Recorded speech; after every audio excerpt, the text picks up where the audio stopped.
Ted Cruz takes it on the chin after traveling to Cancun in the middle of the Texas freeze. New studies find that all of American life has turned political, and Team Biden promotes endless COVID restrictions. I'm Ben Shapiro. This is The Ben Shapiro Show.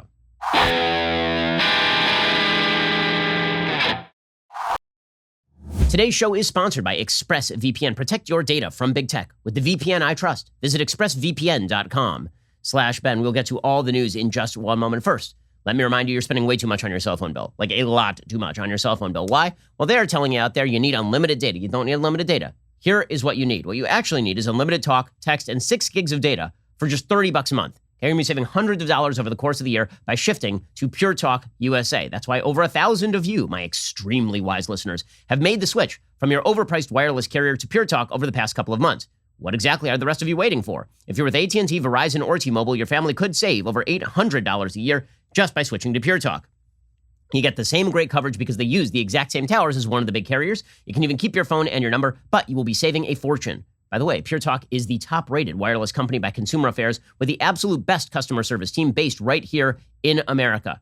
Again, you get an amazing deal. Unlimited talk, text, and 6 gigs of data for just $30 a month. And if you go over on that data, they're not going to charge you for it. So what do you have to lose? Grab that mobile phone, dial pound 250, say my name, Ben Shapiro, when you do. You will save 50% off your first month. Dial pound 250, say keyword Ben Shapiro, Pure Talk USA, simply smarter wireless. Alrighty, so the big news of the day is that Ted Cruz went to Cancun. Yep, that's where we are in American life. So here is what happened. According to the UK Daily Mail, which has a 59-photo spread, I kid you not, a 59-photo spread, because this is the only story that the media would like to cover today, is the fact that Senator Cruz left Texas and went down to Cancun, and then he came back and was super apologetic about having gone down to Cancun while Texas is freezing and millions of people don't have power. So here is the UK Daily Mail reporting. A chastened Ted Cruz landed back in Houston on Thursday afternoon and said he regrets flying to Cancun in the middle of the state's energy crisis for a vacation, but insisted he was just trying to be a dad. Cruz enraged his state by fleeing in the midst of the worst snowstorms to hit in decades, with the power failing for millions and people left freezing in the sub-zero temperatures. At least 24 people are known to have died in Texas. Cruz claims his 10 and 12-year-old daughters asked him on Wednesday if they could go on vacation to Mexico with their friends, so he and his wife boarded a plane hours later. It was obviously a mistake. In hindsight, I would not have done it, he said, speaking on arrival at his home in Houston. Here is what Cruz had to say, justifying why he had gone to Cancun in the first place. Well, Texas is going through horrific storms, and millions of Texans have lost power and lost heat and have been hurt. And our family was among them. We had no heat and no power. And yesterday, my daughters asked if they could take a trip with some friends, and Heidi and I agreed, so I flew down with them last night, dropped them off here, and now I'm headed back to Texas and back to continuing to work to try to get the power on. What's happening in Texas is unacceptable, and a lot of Texans are hurting. Okay, so a few things that are worth noting right off the bat. Obviously, horrifying optics, right? The worst optics. Because rule number one of politics in today's day and age is that you have to appear on the scene whenever there is something bad that happens. Now, I'll be honest with you, I've never been a big fan of this rule. I think this rule is kind of dumb. Like, I always thought that it was ridiculous that people were upset with, for example, George W. Bush for not landing on the ground during Hurricane Katrina. Like, okay, so now he's looking at the water. Great. Right? By the way, Barack Obama, during the last Louisiana hurricane in 2016, Barack Obama stayed up in Martha's Vineyard for much of that. In fact, Donald Trump took advantage of that in the 2016 campaign. He himself flew down to Louisiana. But, you know, like, politicians, obviously a lot of the job is optics. A lot of the job is appearing to be sympathetic or be compassionate. And Cruz failed here. No question. Right? Which I think Cruz himself would acknowledge at this point. But this is like the most obvious political move of all time. You can't jet off to Cancun. If you want to send your wife and your kids, go ahead and send your wife and your kids. You got to stay there. Obviously. Okay, that is number one, and it is perfectly obvious, and it is perfectly true that it was a horrible move by Cruz not to stick around in Texas. Okay, all of that happens to be true. The amount of attention the media are paying to this is overwhelming and kind of insane. Kind of insane. I mean, they tracked down like every aspect of this, so much so that the New York Times uncovered texts between Heidi Cruz, Ted's wife, and the neighbors. So I guess that we are done with the whole you're not allowed to access texts without people's permission routine. I guess we're done with that whole thing because it was a group text and somebody gave it to the New York Times. So that's okay now, right? So Hunter Biden's computer, Twitter had to shut down the entire New York Post account for putting out information based on Hunter Biden's laptop, even though there was no legal barrier to that information actually being put out there.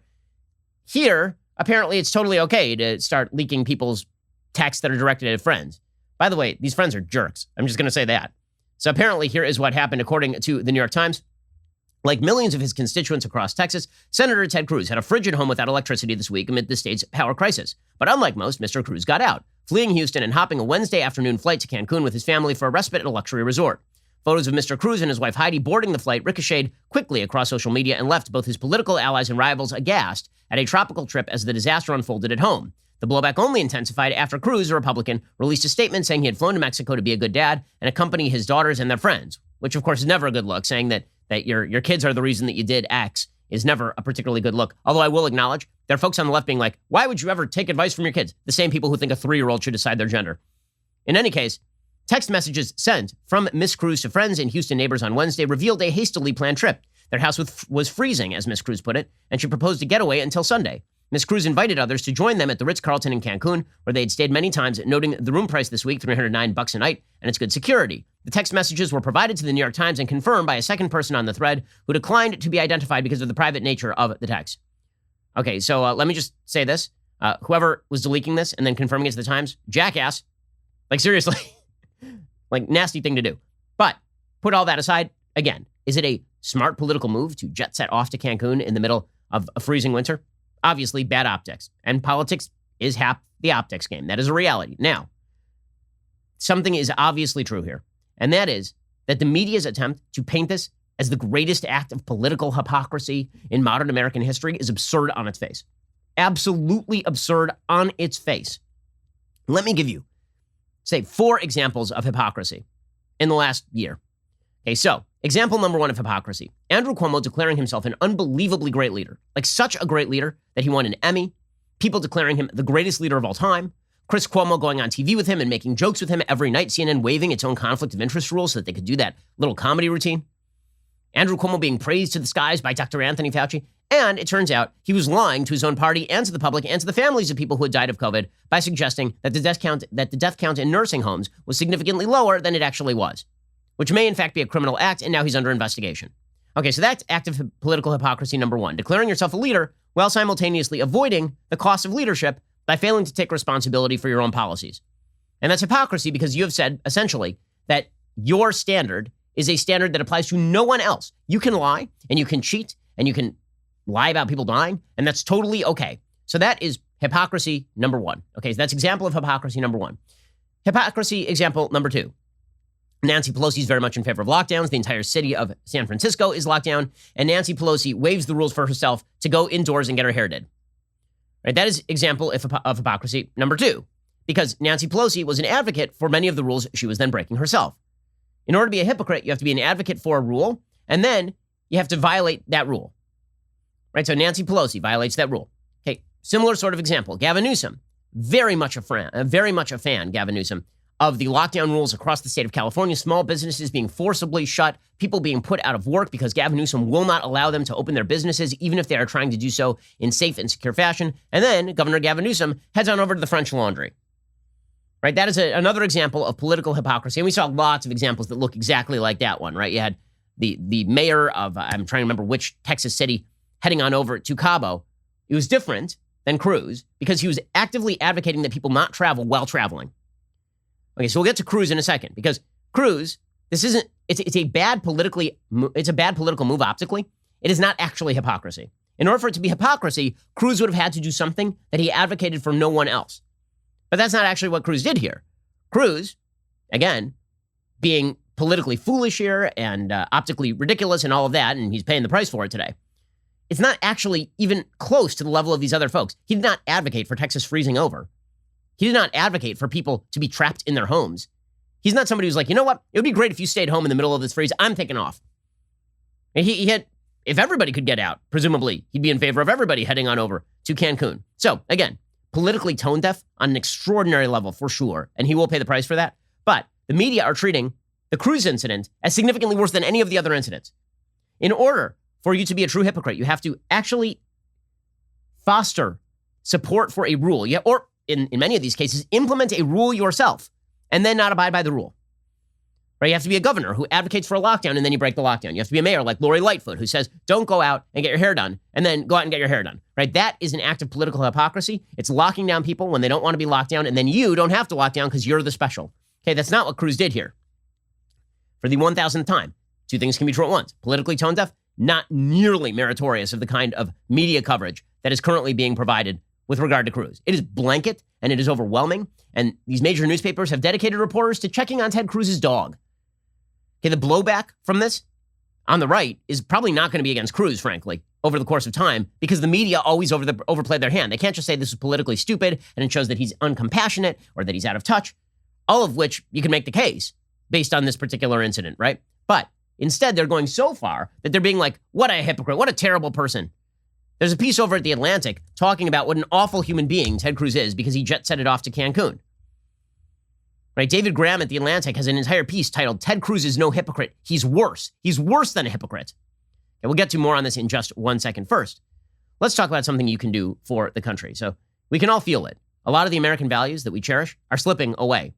The left is winning victory after cultural victory. It's time to fight back. My friends over at the Prager University Foundation, better known as PragerU, it's a nonprofit media powerhouse. Several of us here at the Daily Wire are featured in PragerU videos. PragerU knows how to reach millions of young people online like no other nonprofit. Young people aren't hearing the reasons that America is great. They aren't learning about our values. PragerU is addressing that head on. If you want to help save America, go to prageru.com/Daily Wire. PragerU's videos are watched 4 million times every single day. More than 70% of viewers say their minds were changed after watching, and more than 60% of those viewers are young. PragerU is also leading the charge against big tech censorship, fighting for our voices to be heard far and wide. PragerU is on the front lines of the culture war every single day. Now, they need you to help supply the fight. If you want to be sure that your donation dollars are going to be used to support your values, donate to PragerU today at prageru.com/Daily Wire. PragerU is fantastic. I've done several videos with them. They really are focused on getting people the information they need in basically 5 minutes or under.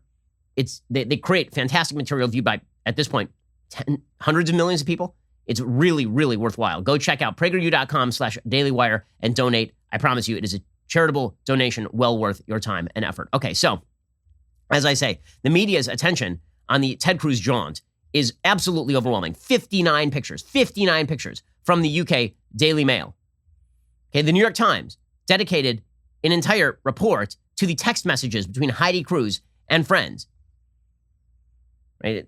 Cruz told a television crew at the Cancun airport what's happening in Texas is unacceptable. He was wearing a Texas state flag mask and a short sleeve polo shirt tucked into jeans. The temperature in Cancun was above 80 degrees Fahrenheit on Thursday and in the 30s in Houston. And then when he came back to the United States, Cruz offered a news statement with a different tone when he had tried to explain the vacation without regrets. Speaking to reporters after his arrival home, he conceded the trip was obviously a mistake, said he had begun having second thoughts as soon as he boarded the plane to Mexico, intent on a few days of remote work in the sun. He said the plan had been to stay through the weekend with the family. That changes from his original statement where he said that he was going to go there, drop the kids, and come back. He said, on the one hand, all of us who are parents have a responsibility to take care of our kids, take care of our families. I also have a responsibility I take very seriously of fighting for the state of Texas. As it became a bigger and bigger firestorm, it became all the more compelling that I needed to come back. And of course, this trended on social media. You got Flying Ted, which of course is a play on Trump's nickname for Cruz, Lion Ted. You got Fled Cruz, which Fox News used. Gilberto Hinojosa, the Democratic Texas Party chairman, said this is about as callous as any politician can get. He's a politician that has really never cared much about anybody but himself. And of course, that criticism is going to stick with regard to Cruz because you can make that case. But the media are going further. The media are going further, and they are suggesting that this thing not only ought to be national news for a day, but it's like the worst thing that has ever happened in the history of mankind. Okay, believe it or not, reporters were deployed to Ted Cruz's house to check on his poodle. I kid you not. Apparently, Snowflake, that's the name of his dog, was spotted by a reporter at 1 p.m. on Thursday looking out the front door. A security guard stationed outside the property said he had been tasked with feeding and tending to the dog in the freezing home. The dog was adopted by the family as a puppy in 2014. So much of this is just, people hate Cruz, and this is a great, great way to dunk on Ted Cruz. But the way that this is being played in the media is that this is some sort of referendum on Republican policy in some way, which is weird because what the hell does this have to do with policy? Again, it has to do with the politician making an absolutely bad tone-deaf optical decision. What does it have to do with policy, per se? I think the answer here is pretty obvious. Not much. But that's not stopping the media from, again, going too far. Again, I give all those examples of hypocrisy. If you're going to rank those examples of hypocrisy and how much attention they deserve, it'll go Cuomo number one with a bullet, right? I mean, Cuomo was treated as the greatest governor in the history of planet Earth. And it turns out that he was lying to people he was not just lying to people openly And by the way, we knew this since May. The media just decided not to cover it until after the election. He was actively threatening other members of the New York Democratic Party. For example, New York Democratic Assemblyman Ron Kim, he came out yesterday and he was like, you know what? My family was absolutely terrified of Cuomo. Like, if you're going to talk about the disparity in coverage, most of the major networks last night carried blanket coverage for Ted Cruz going to Cancun. How many of them have ever had blanket coverage for Andrew Cuomo, the sitting governor of New York, actively lying about how many people died in nursing homes because of his crappy COVID policy and actively threatening other members of the Democratic Party? Which one of those is a bigger story? Just on a pure objective level. One might be more fun to meme. One might be more fun to dunk on. But it's pretty obvious which one of these is a bigger story the media should be paying attention to. Here was New York Democratic Assemblyman Ron Kim explaining that the sitting governor of New York, the greatest of all governors in the history of the world, was actively threatening him. Governor Cuomo called me the next day at 8 p.m. while I was about to bathe my kids. I was with my wife, and for 10 minutes, he berated me. He yelled at me. He told me that my career will be over. He's been biting his tongue for months against me. It was loud enough for my wife to hear, and I tried to shield her, but she was in shock. She didn't get any sleep that night, and we were terrified. And, she left. He left a shocking moment for all of us in our family. Okay, but that's not nearly as worthy of coverage as the fact that Senator Cruz threatened no one, went to Cancun, and then came back. Again, not a justification for the optics. This is not whataboutism. This is a pure referendum on how crappy the media are at their jobs. In one case, you have a governor actively lying about how many people died in his state because of his policy and threatening members of his own party. And the media are like, well, it's a story. We'll do a little coverage. I guess we got to cover it. And on the other hand, you have a Republican senator in Texas in the middle of a freeze that he is not responsible for. Also, by the way, not a state official. He's not the governor of Texas. He's not the mayor of Houston. He did what he was supposed to do as a senator in the sense that he, not flying. He did what he was supposed to do in terms of policy by contacting the White House and asking for a federal emergency declaration, which was then received. Biden put one out. Okay, that is not even close to on par with even the active hypocrisy of Gavin Newsom, who is actively promulgating a policy that he himself was not abiding by. Cruz is not responsible for the freeze. Cruz is not responsible for going and thawing the pipelines. Cruz is a senator. He's responsible for the political dumbassery of not heading over to a local church and handing out blankets or something, the way that Beto O'Rourke is. O'Rourke at least understands that side of the business. He also understands how to skateboard. But, you're responsible for that, for sure, but that is not on the same par. Again, Bill de Blasio, the mayor of New York, was ripping into Cuomo yesterday. How is it not a bigger story that the mayor of New York is ripping into the governor of New York for being a liar and an authoritarian? It's a sad thing to say, Mika, but that's classic Andrew Cuomo. A lot of people in New York State have received those phone calls. The bullying is nothing new. I believe Ron Kim, and it's very, very sad. No public servant, no person who's telling the truth should be treated that way. But yeah, the threats, the belittling, the demand that someone change their statement right that moment, many, many times I've heard that, and I know a lot of other people in this state have heard that. Remember, this is not a big story. What's a big story is that Ted Cruz went down to Cancun with his daughters and then came back. That's the big story here. Politically tone deaf, not hypocrisy, and not really having anything to do with policy. Doesn't matter.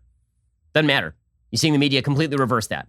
Of course. We'll get to more of this in just 1 second. First, let's talk about the expensive fitness bikes that you are seeing. Right now is a great time to have a great fitness bike at home. And you see these things like Peloton. You're like, wow, that looks kind of cool. But then you look at the price like, whoa, and all your hair falls out. Well, what if you could get something that is just the same quality, has amazing classes, and is going to cost you like a fraction of that? This is where Echelon comes in. When it comes to getting or staying in shape, nothing feels as good as that feeling of accomplishment of hitting your fitness goals and feeling great about yourself. Echelon can get you there. Echelon offers the next generation of connected fitness bikes, fitness mirrors, rowing machines, and their Echelon Stride smart treadmill. No matter what your favorite fitness activity, Echelon gives you a fun and challenging workout from the comfort of your home. The EX7S is Echelon's latest state-of-the-art innovation. It takes cycling to the next level. The EX7S is a connected bike. It's built with performance, flexibility, and durability in mind. It's the bike for competitors at heart. Their world-class instructors will motivate you with thousands of daily live and on-demand studio-level classes, always available when you need them. Unlike their competitors, Echelon is affordable for everyone. And one membership lets up to 5 family members all work out at the same time. Right now, you can try any Echelon fitness equipment at home for 30 days. This is great. I mean, during the pandemic, tons of people have taken up these sorts of courses, but they've been paying way too much. Instead, you need to check out Echelon right now. Head on over to echelonfit.com/Ben. That is ECHELON fit.com/Ben. Go check them out right now. So The Atlantic, of course, tries to go too far. There's an entire piece saying that Ted Cruz is worse than a hypocrite, according to David Graham. Why? Well, because Ted Cruz backs libertarian energy policy, and that means that he's really bad. Right? According to David Graham, Cruz's approach to politics and Texas's approach to electrical generation flow from the same libertarian-inflected, low-regulation, small government vision. In this worldview, the government's role is to set a minimal baseline requirement, offer market-based incentives to ensure they work, and then stay the hell out of the way.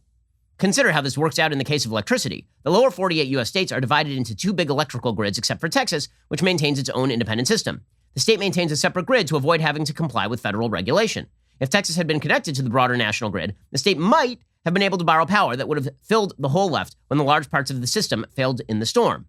Instead, Texas has experienced staggering blackouts. Okay, what in the world does this have to do with Ted Cruz going down to Cancun? Ted Cruz is not in favor of people living without electricity. So what in the world? Like, seriously? So basically, it's Ted Cruz went to Cancun, therefore all Republican policy is bad.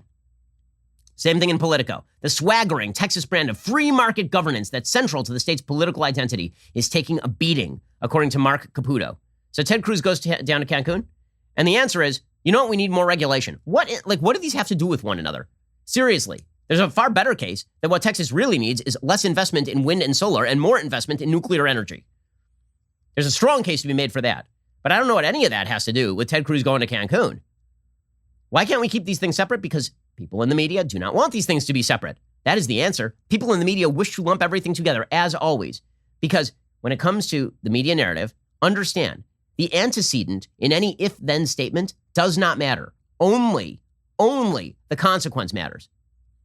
If X, then we should follow Democratic policy. And it doesn't matter what X says. It could be literally anything. If Ted Cruz goes to Cancun, then we should follow Democratic policy. If there's a big Texas freeze, then we should follow Democratic policy. If Florida and California have completely differing COVID policies that end with similar numbers of deaths, despite the fact that Florida didn't wreck its economy and has more old people, then we should follow Democratic policy, right? It doesn't matter what the antecedent is. The end of the statement will always be exactly the same. So every time a Republican does something that is dumb, this becomes an example of why Republican policy is bad in the extreme. Now, I can much more easily make the case that when Gavin Newsom violates his own strictures, then maybe the strictures are bad because he's not even living by them. I can make the case that when Andrew Cuomo lies about his own policy, maybe that's because his policy was bad. You can see the connection between the antecedent, the if, in the statement and the then in the statement. But for the media, there is no connection. It's just about, hey, we can dunk on Ted Cruz. And since we're dunking on Ted Cruz and we don't like Ted Cruz and it's fun to dunk on Ted Cruz, that means that Texas's energy policy is super bad and you should vote for Democrats, not because you should get rid of Cruz, right? You should vote for Democrats across the board. You should vote against John Cornyn. You should vote against Greg Abbott.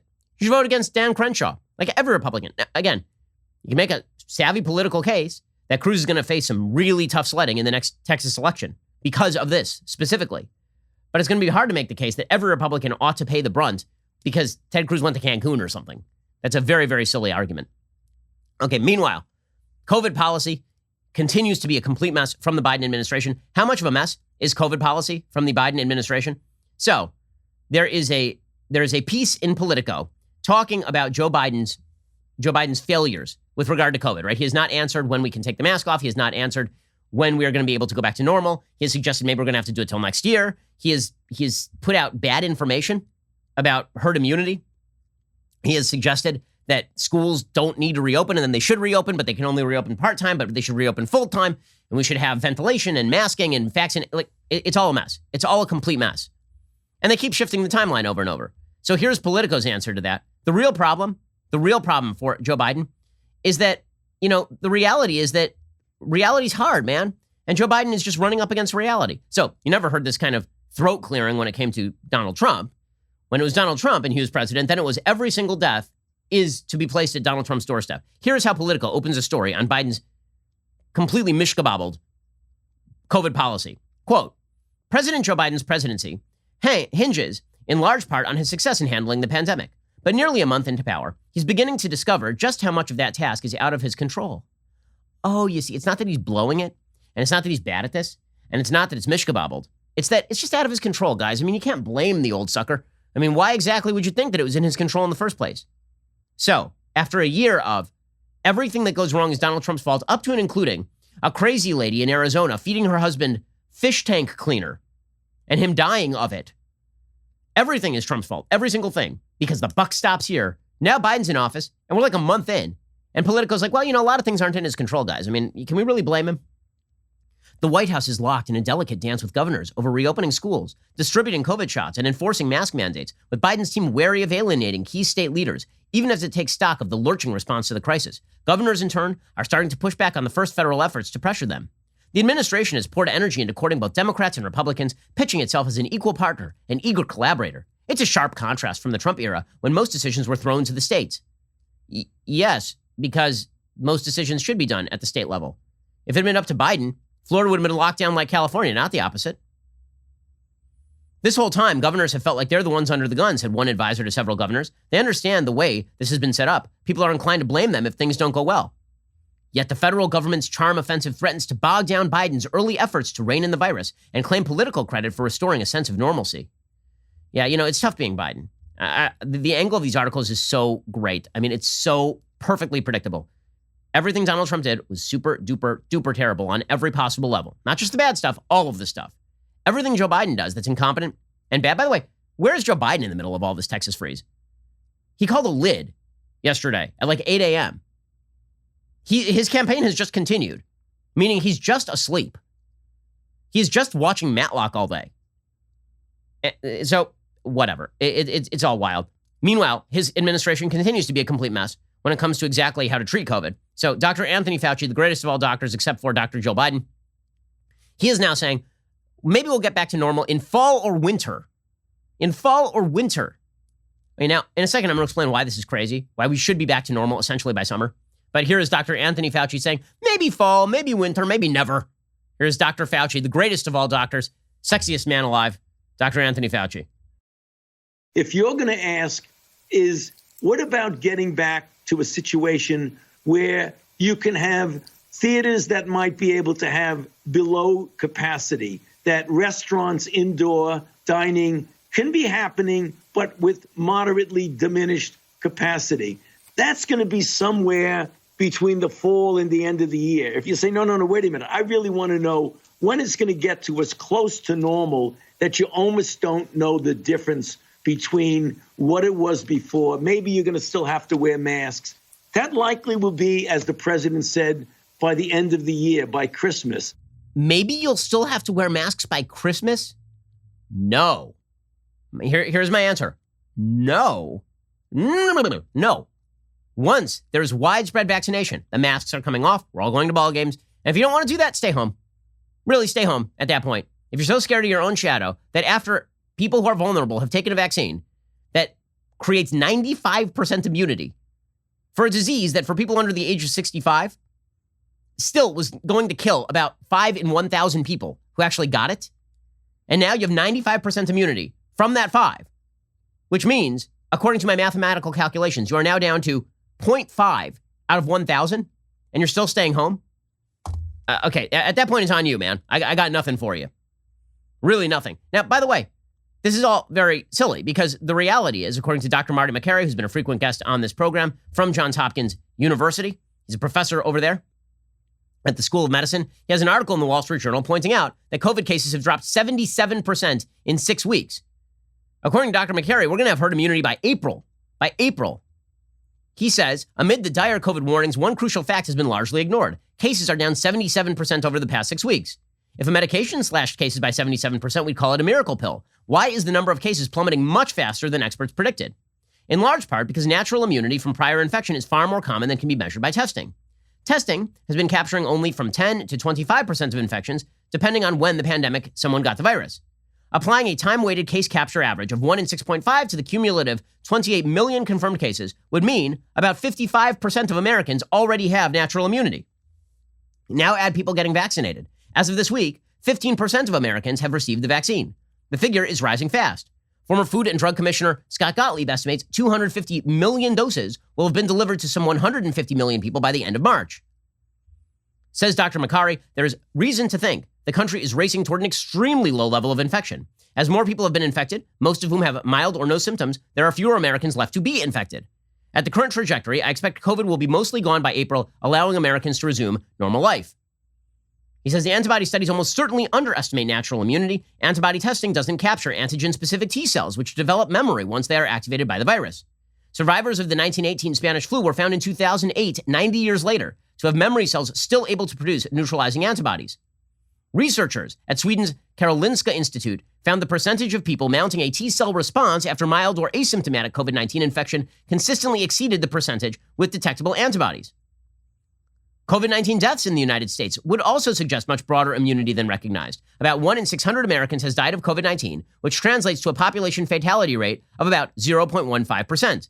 The COVID-19 infection fatality rate is about 0.23%. These numbers indicate that roughly 2/3 of the U.S. population has had the infection. In my own conversations with medical experts, says Dr. Makary, I've noticed they too often dismiss natural immunity, arguing we don't have the data. The data certainly doesn't fit the classic randomized controlled trial model of the old guard medical establishment. There's no control group. But the observational data is compelling. He says that his prediction that COVID will basically be gone by April is based on lab data, mathematical data, published literature, and conversation with experts. It's also based on direct observation of how hard testing has been to get, especially for the poor. If you live in a wealthy community where worried people are vigilant about getting tested, you might think most infections are captured by testing. If you've seen the many barriers for testing to low-income Americans, you might think very few infections have been captured. Keep in mind, most infections are asymptomatic, which still triggers natural immunity. As Makary points out, herd immunity has been well documented in the Brazilian city of Manaus, where researchers in The Lancet reported the prevalence of COVID-19 infection to be 76%, resulting in a significant slowing of the infection. So basically what he's saying is there's a lot of public pressure not to talk about herd immunity because people freak out. But the reality is we are almost there. We are almost there. But notice, Democrats are not enthusiastic about talking about us being almost there. Nancy Pelosi is out there saying maybe even after mass vaccination, we still won't reopen. Okay, at this point, you got to say these people love the control. They love the control. At the beginning of this pandemic, I thought it was completely fair to talk about lockdowns. I talked about it on the show, right? Slowing the spread made sense. I explained it on the program. One of the things I said is the problem with slowing the spread now is that there will be widespread spread later, which of course was true. But once it became clear the trajectory of the virus and how it acted, it has become clearer and clearer, and the way the Democrats acted about this. I was living in LA where we were locked down. I mean, locked down tight, welded in our homes. I mean, you couldn't go out to a park. They shut down parks. They took yellow tape and put it around parks. They shut down beaches. They shut down hiking trails in LA. And then the minute the George Floyd protests started, then it was like, okay, everybody out in the street, let's party. And I was like, okay, at this point, it's perfectly obvious that you guys are not serious about this. I'm sorry, Nancy Pelosi and crew are not serious about this. Here's Nancy Pelosi being so serious as a heart attack. She says maybe we won't even reopen after the vaccinations. Yeah, at this point, GFY. The important point to make on this is where there is a high incidence of COVID, most of those schools are virtual or hybrid anyway. They're not actual. And the vaccination might not make it actual anyway. So again, there has to be a judgment made from the community as to how they go forward. Oh, well, that's okay. Well, I guess that if she says so, if medical expert Nancy Pelosi says that vaccination really does nothing, it's unbelievable. You're trying to get people to take the vaccine right now, and then you are simultaneously telling them that even after mass vaccination and herd immunity, we're still going to be wearing masks in December. Absolutely asinine. The dumbest thing in the world. Even if you don't believe it. And we know that Dr. Fauci is fond of telling the noble lie, right? I mean, he said that he told people wrongly. He lied to them. He said masks don't do anything because he wanted to make sure that only medical workers got the PPE. Remember this. But if Dr. Fauci is fond of telling the noble lie, even if he doesn't believe that we'll be back to normal by summer if we all get the vaccine, shouldn't he be saying it? By the way, he would be more medically correct than he is right now when he's saying that we're going to be December, January of next year before we take off the mask. That ain't happening. It is not happening. Yeah, I can see human behavior. We're in a free state here in Florida, and you can see people who have had vaccines, they're not going to want to wear that mask for much longer. You can see that people who have had the disease and they've recovered and they're okay, they're not going to want to do this for much longer. people want to go back to their regular lives. I know Democrats don't, apparently, but there are lots of people who do. And if you don't like it, you're going to have to just get out of the way. Nonetheless, the desire for control is astonishing. Representative Katie Porter from California, she says, listen, we can't put kids back in school. We just can't. I mean, sure, all the data says we can, but we can't.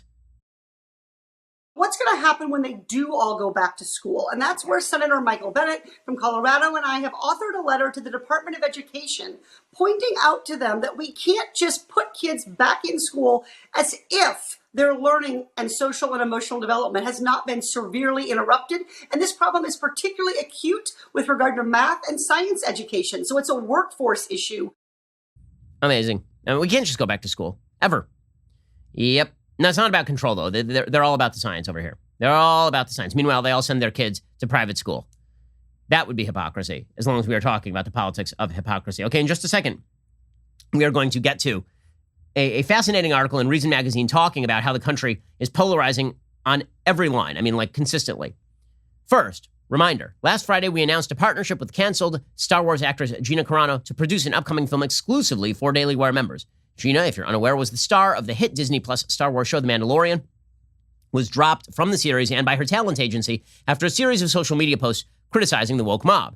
Within hours of us making that announcement, the news went absolutely viral from USA Today to the LA Times. Whether it was shock or outrage, there was a massive show of coverage. In fact, right now on IMDb, the most popular actress in America is Gina Carano. Headline after headline documented Gina's rejection of cancel culture. It was a brave, it was a ballsy move. In this week's edition of Sunday Special, we are going to bring you Gina's side of the story in her first sit-down interview since getting canceled. She's been smeared by some of the most powerful people in Hollywood. Now it's time for Gina to set the record straight. Be sure to tune in to the Sunday Special at dailywire.com or YouTube this weekend to get the full story. Our interview with Gina and the movie deal, it's more than a statement. It is fighting back against the totalitarian, authoritarian, woke mob and the leftist narrative that has dominated our culture for so long. In Gina's own words, they cannot cancel us if we don't let them. And we're not going to let them. That's why we've entered the entertainment space. That's why we need your help to reclaim the culture. Go to dailywire.com/subscribe. Use code GINA to get 25% off your membership today. That is GINA to get 25% off. We are stoked for all the entertainment content we are about to present to you. We want you to be a part of it. And Disney Plus, they got $8 billion. We have you. We need your support. Go to dailywire.com/subscribe. Use code GINA for excellent content and to be part of the fight. And again, use code GINA to get 25% off. You're listening to the largest, fastest growing conservative podcast and radio show in the nation.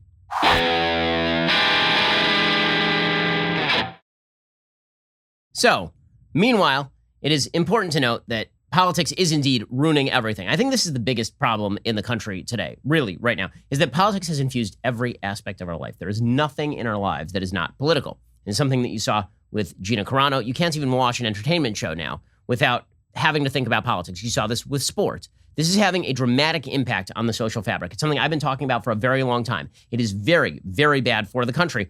And the left has wanted it for a long time. Ever since the 60s, when the left declared that the personal is political, meaning that whatever you do in your personal life is actively a political move, right? Your sex life is political.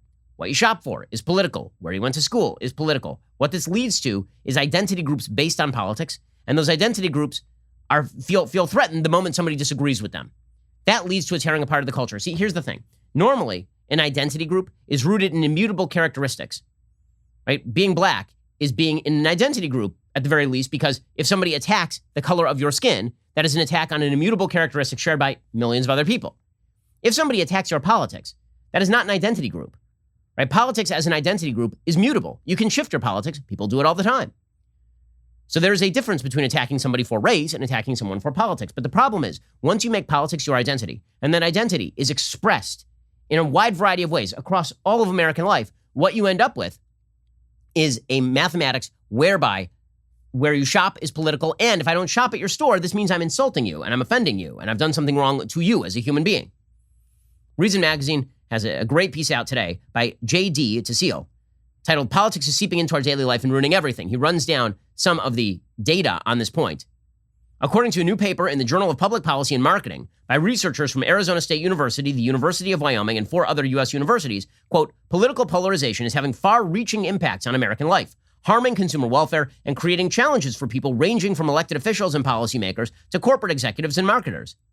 The researchers find that people's chosen political identities become self-reinforcing through associations with groups with shared beliefs. Our associations can even create a group-shared specific reality that makes it harder to relate to those with opposing views. According to the researchers, as society has become increasingly polarized, politicians' objectives diverge and their animosity toward the opposition grows, thereby reducing opportunity for compromise. Partisan incivility is a major reason for failed dialogue. Uncivil exchanges result in disagreement and greater polarization regardless of the evidence presented. According to Reason, people's partisan identities influence the range of people with whom they are willing to have relationships, the brands they purchase, and the jobs they take. In an era of public health concerns, people choose positions on matters like vaccines or mask wearing, not based on rational assessment of the issues, but on a plug-and-play adoption of their tribe's stances. The researchers say, with political positions influencing decisions, people may sacrifice wages, lose out on jobs, make suboptimal purchases, and disregard opportunities to save. For example, research has found that employees accept lower wages to work for politically like-minded entities, and people may select higher-priced products or ones that offer less functional value. Polarization has the potential to prevent neighbors or colleagues of opposing parties from developing friendships. This ultimately deprives individuals of intellectual diversity, among other things. Now, this all builds on a mountain of data. There was a 2018 survey that found that nearly 2/3 of consumers around the world will either buy or boycott a brand solely because of its position on a social or political issue. In the United States, that number was 59%. In 2020, there was another survey that reported that 83% of millennials find it important for the companies they buy from to align with their values, which means that the price and quality of the products is actually secondary, which is a problem in the marketplace. If you want better things, you need competition in the marketplace, not based on the politics of the corporation, but instead based on the quality of the product. That's how we all get better products. The reason that you get new iPhones every couple of years is because Android is on their tail. But if you've decided that you don't like the politics and Android, and so you're always going to buy the iPhone, well, that just means that you are providing a base for a company that no longer has to innovate. Christine Moorman wrote for Forbes, these leaders hope their political activism will help shape public opinion and potentially lead to lasting change, while simultaneously cementing their reputations as moral leaders or change agents. Since then, the trend has only intensified. Recent events accelerate a broader movement in business to address social and political issues, according to a piece in the Wall Street Journal from January.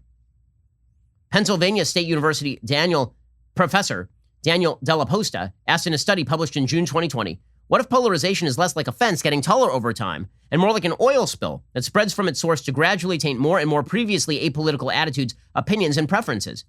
Even many initially apolitical lifestyle characteristics, from musical taste to belief in astrology, can become politicized as signals for deeper beliefs and preferences, a tendency most saliently captured in the popular image of the latte liberal. It also happens to be that when you do all of this, what you do is make American life worse, because there is no common way that we can share anything. If I share a product with somebody, I have now poisoned the product. This happens regularly, by the way. There's a survey that was done fairly recently in which, it was from Harvard Business Review, I believe it was 2018, and they created essentially a focus group. And the focus group was made up of conservatives and liberals and people in between. And the focus group examined two companies. One company, well, actually three. One was a company, it was just called, Generic Corp. And Generic Corp had no politics. And they asked people what they thought of Generic Corp. And it turns out people were okay with Generic Corp. It was fine. Then Generic Corp identified as a liberal organization. And the numbers were exactly the same. People were like, okay, we're fine with that. That's cool. Then Generic Corp identified in this study as a conservative organization. And its public perception dropped 33 points. 33 points. Obviously, that was all liberals and leftists who decided that they hated this corporation. They understand that the default is that corporations are liberal. This is the thing about renormalization of American politics. I've talked about this at length, and this is really what Reason is talking about. The renormalization of American politics happens when one intransigent group of people decide that they are not going to go along with commonly held beliefs, and they cudgel everybody else into silence. They emotionally blackmail everybody else. The left is the only group in America right now that feels comfortable in terms of our public daily life. They're the only group of people who feel comfortable. Polls show this. Independents do not feel comfortable. Republicans do not feel comfortable. Mainstream liberals, many, don't feel comfortable. They feel like they can't speak up, and they can't speak out, and they can't just, go to a ball game or go to a restaurant or decide what kind of product they want without having to fear that they are going to be judged and castigated. That's a terrible thing for the country. It means that we have nothing in common anymore. I mean, it's been a long time since we could even pretend that we had the American flag in common. Half the country thinks the American flag stands for oppression, apparently. So what exactly is going to hold us together? As things become more and more political, things get worse and worse. The answer is not politics. The answer is community connection. The answer is church. The answer is getting to know your neighbors and having conversations with your neighbors. But all of this has been banned. The woke authoritarians don't want you to know your neighbor. In fact, if you get to know your neighbor and your neighbor happens to be a Republican, they will cancel you. They will go after you for having the temerity to have a conversation with that person. This is the culture that we now occupy, and it's a culture that we're going to have to fight back against if we actually wish to preserve the country moving forward into the future. Unfortunately, too many people don't want to preserve the country this way, which is the reason why you are seeing that big tech is about to be brought in before House Democrats, and they're going to grill top executives at Facebook, Google, and Twitter as Democrats take fresh aim at the tech giants for failing to crack down on dangerous political falsehoods and disinformation. The idea here, again, from House Democrats being that if you allow people to speak freely in ways we disagree with, you're making the country worse. No, you know what makes the country worse? The idea that we don't all get to have our opinion and then have conversation about those opinions, lest we grant credence to the evil among us. That is not treating your fellow American as a fellow American, it's treating your fellow American as an enemy. And that's the direction in which we are moving. Alrighty, well, on that depressing note, we will see you here next week. I hope you have a wonderful weekend. Also, we'll be back here later today with an additional hour of The Ben Shapiro Show. First, you cannot forget to end your week by watching The Andrew Klavan Show. Drew is back every Friday. He's got an exciting evening planned for you. So head on over to dailywire.com this evening at 7 p.m. Eastern and tune in. Also remember to download The Ben Shapiro Show Sunday Special, very special episode this Sunday, like Saved by the Bell, except with Gina Carano, where Gina Carano is going to discuss everything that's been going down for the past couple of weeks. Check that out over the weekend. We have a lot of great weekend content for you, and I'll see you back here on Monday. I'm Ben Shapiro. This is The Ben Shapiro Show.